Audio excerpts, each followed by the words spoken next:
देखिए, जिस घर में ये काम होते हैं, उस घर में दुख और दरिद्रता कभी नहीं आ सकती। ये काम जो है, उस घर में वास्तु दोष नहीं लग सकता, उस घर में पितृ दोष नहीं लग सकता।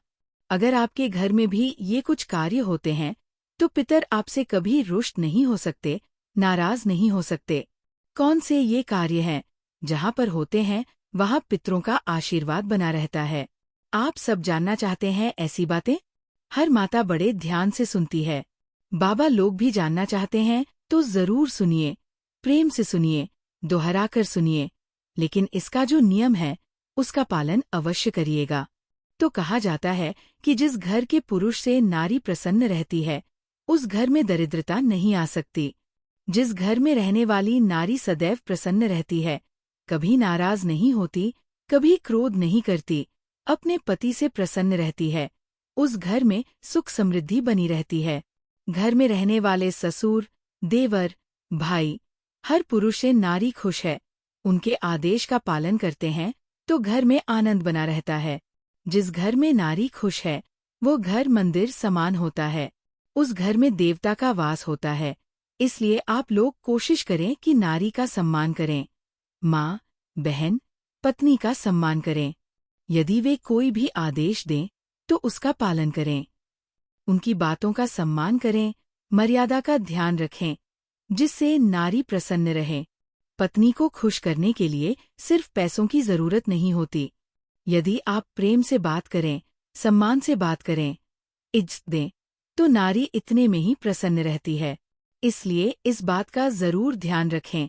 ऐसे घर में कभी दुख, संकट, दरिद्रता और गरीबी नहीं आती।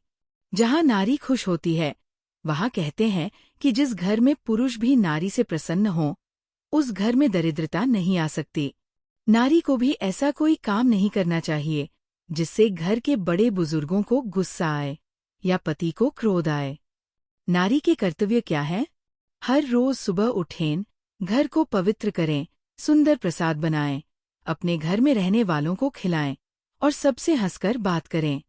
नारी के चेहरे पर सदैव मुस्कान रहनी चाहिए, मुख में प्रसन्नता होनी चाहिए। अगर घर की नारी सदैव क्रोधित रहती है, दुखी रहती है, रोती रहती है, चिड़चिड़ी रहती है, तो घर में कोई भी खुश नहीं रह सकता।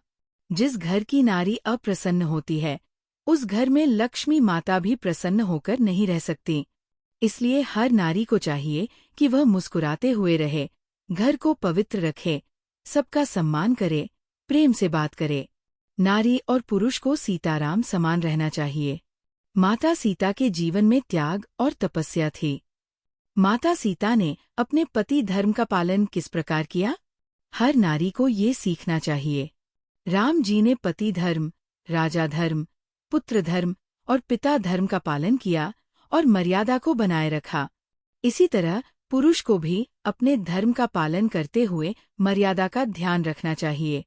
ऐसे घरों में कभी लड़ाई झगड़े और दुख नहीं आते। ऐसे घर में कभी अमंगल नहीं होता। यदि घर में सुख समृद्धि चाहते हैं, कभी क्रोध मत करें। घर की पवित्रता बनाए रखें। बच्चे माता पिता का सम्मान करें। माता पिता बच्चों को सुंदर संस्कार दें।